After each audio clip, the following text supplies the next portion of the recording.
Palakkad Ottapalam bus സ്റ്റാൻഡിൽ പാതിരാത്രിയിൽ നടന്ന ദുരൂഹമരണം. നാട്ടുകാരെയും കച്ചവടക്കാരെയും ഭീതിയിലാക്കിയ കേസിൽ പല സംശയങ്ങളും ഉയർന്നു. CCTV ദൃശ്യങ്ങൾ കേന്ദ്രീകരിച്ച് അന്വേഷണം നടത്തിയതോടെ കൊലപാതകത്തിന്റെ ചുരുളഴിഞ്ഞു.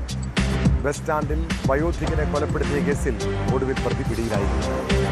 അരുവിക്കര സ്വദേശി മധുസൂദനൻ നായരെ ഒറ്റപ്പാലം പോലീസാണ് അറസ്റ്റ് ചെയ്തത്.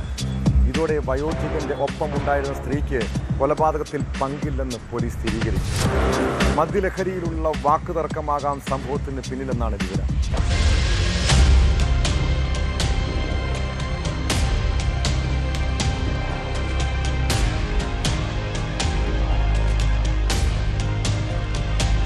പണം വാങ്ങിയത് തിരിച്ചു നൽകുന്നതിനെ ചൊല്ലിയുള്ള തർക്കത്തിനൊടുവിലായിരുന്നു കൊലപാതകമെന്നാണ് CCTV ദൃശ്യങ്ങളുടെ അടിസ്ഥാനത്തിൽ പോലീസ് നിഗമനത്തിലെത്തിയത്.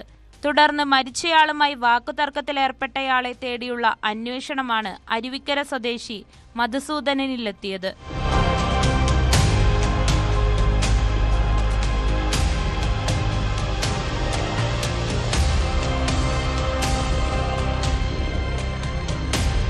മധുസൂദനനെ പോലീസ് അറസ്റ്റ് ചെയ്തു. കുറ്റം സമ്മതിച്ചിട്ടുണ്ട്. മരിച്ചയാൾ ആരാണെന്ന് ഇതുവരെ തിരിച്ചറിഞ്ഞിട്ടില്ല. ഇയാളുടെ ചിത്രങ്ങൾ പോലീസ് പുറത്തുവിട്ടിട്ടുണ്ട്. ബന്ധുക്കൾ ആരെങ്കിലും അന്വേഷിച്ചു വരുമെന്ന പ്രതീക്ഷയിലാണ് ഇത്.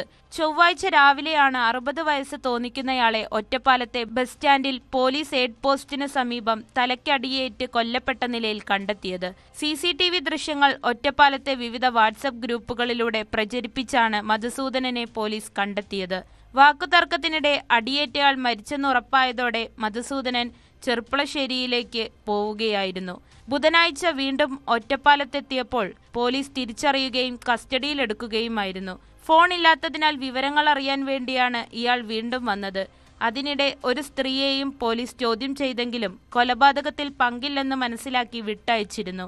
ഷൊർണൂർ DYSP സജു K എബ്രഹാമിന്റെ നേതൃത്വത്തിലുള്ള പ്രത്യേക അന്വേഷണ സംഘമാണ് കേസ് അന്വേഷിച്ചത്.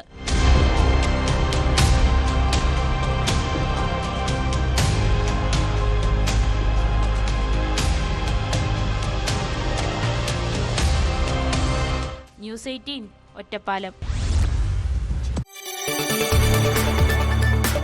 കൂടുതൽ വാർത്തകൾക്ക് News 18 Keralam YouTube channel subscribe ചെയ്യുക.